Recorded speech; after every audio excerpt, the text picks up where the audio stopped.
Maksud lo apa jalan sama Uta? Hah? Jalan apaan sih? Aku nggak jalan sama dia.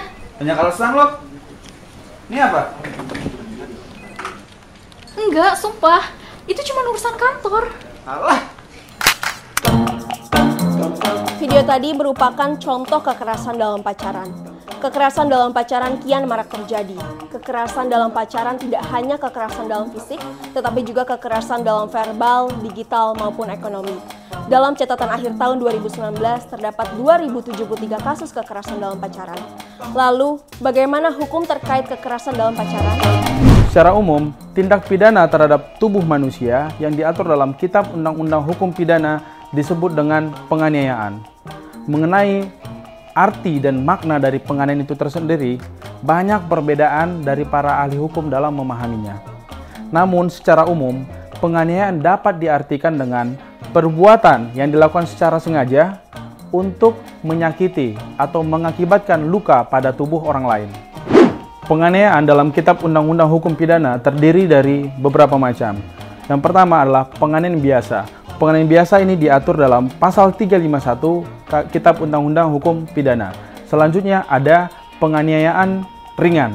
Ini diatur dalam pasal 352 KUHP, dan yang terakhir adalah penganiayaan berat. Itu diatur dalam pasal 354 KUHP. Nah, Sobat Justitia, biasanya dalam pacaran yang terjadi adalah kekerasan, misal cubitan, tamparan, dan jambakan. Ini bisa saja masuk kategori penganiayaan ringan ataupun penganiayaan biasa.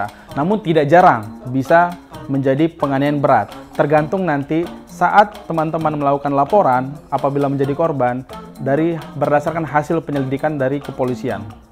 Sobat Justitia, mengenai tindak kekerasan dalam pacaran itu tidak bisa dikategorikan dengan kekerasan dalam rumah tangga.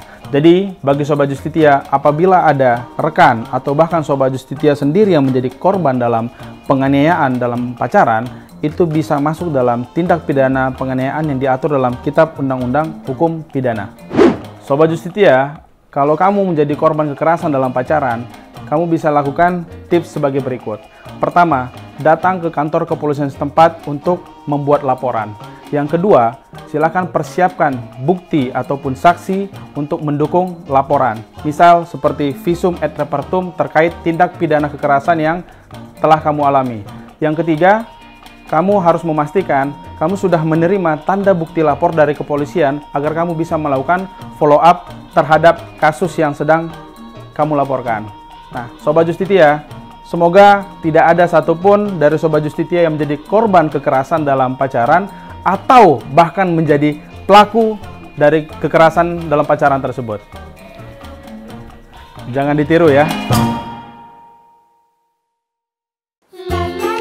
Lo nggak jalan sama Uta?